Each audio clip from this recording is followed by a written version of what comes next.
in front of the Bell Museum of Natural History with our fourth installment of our mini interviews and photo series through Football People Week through the Fair Network. Thank you, Fair. And I have a very special guest here to my side. This is Mary Kasper.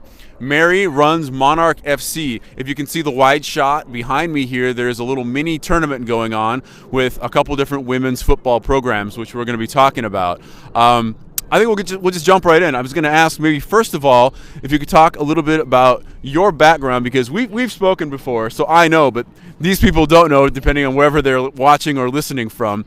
You've been heavily involved in women's football in the Twin Cities, so maybe you can give us a 2-minute background of how you got involved and kind of maybe leading into the founding of Manarch FC. Sure.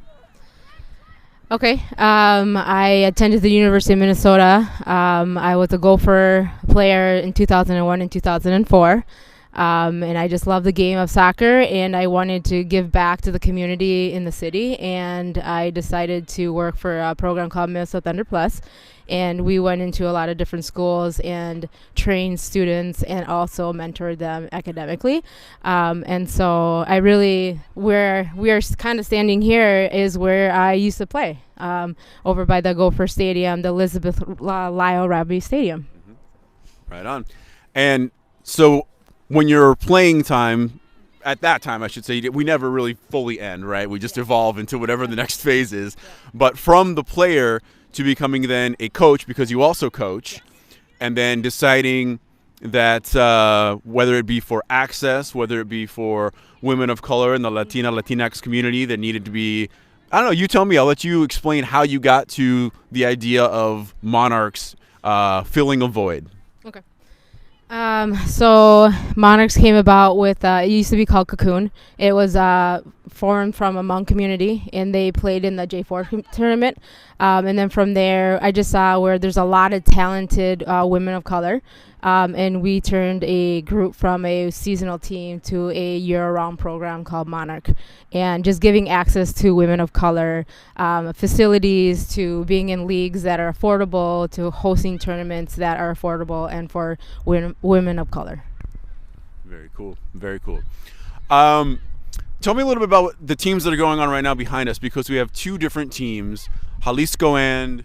It's Jalisco and Mavericks, and then the other team is the U of M club team. Very cool. And they're going to be playing as we do this interview, so whatever happens back there. Let me ask you, so I know that there are always, whether it's financial constraints or certain paying for fees for access for running a club, there might also be certain racial situations that might happen, right? So maybe you can speak to a little bit of maybe, I don't know, did you have to deal with any direct racism in building this club or defending players, or how did that kind of happen, or did it happen? When Monarch first joined the Women's League in the city, we had a couple problems with referees, just having racial stuff, just saying like, hey, you need to get away from our bag, but then wouldn't tell other maybe like white players to get away from their bag. And I almost stopped the game completely because we weren't moving too far away from his bag. When I addressed it, he's like, we're going to be done with this. And then instead of just directly always going to the source of the issue, I just wrote to the Women's League and said, hey, this is not okay, and this is our first year doing this, and we want women of color to have access to anything that other groups have. Sorry that had to happen, but obviously you dealt with it well, so appreciate you. Well done. Let me ask, what's the future hold? Because I'm looking back here and I see all this talent, and we're bringing up some of the players as well, and some of the players that have even evolved into coaches. So as you look ahead a year, maybe 2 years, what are you seeing through Manarch FC? I think we want more access to elite players. We want the elite players to have access to better quality of soccer.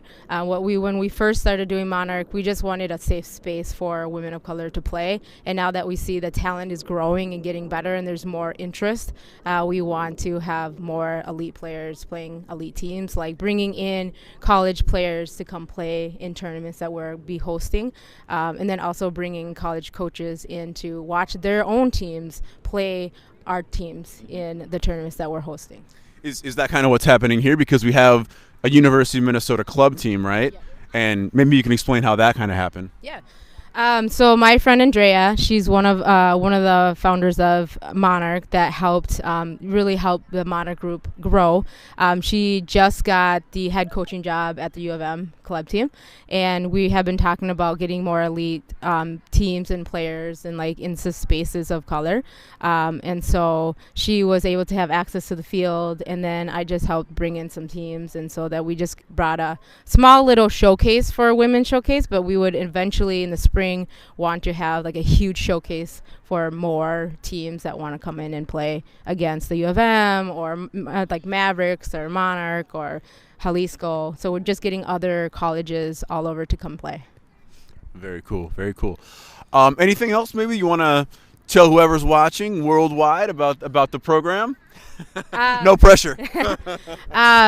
I'm really proud to be a part of Monarch.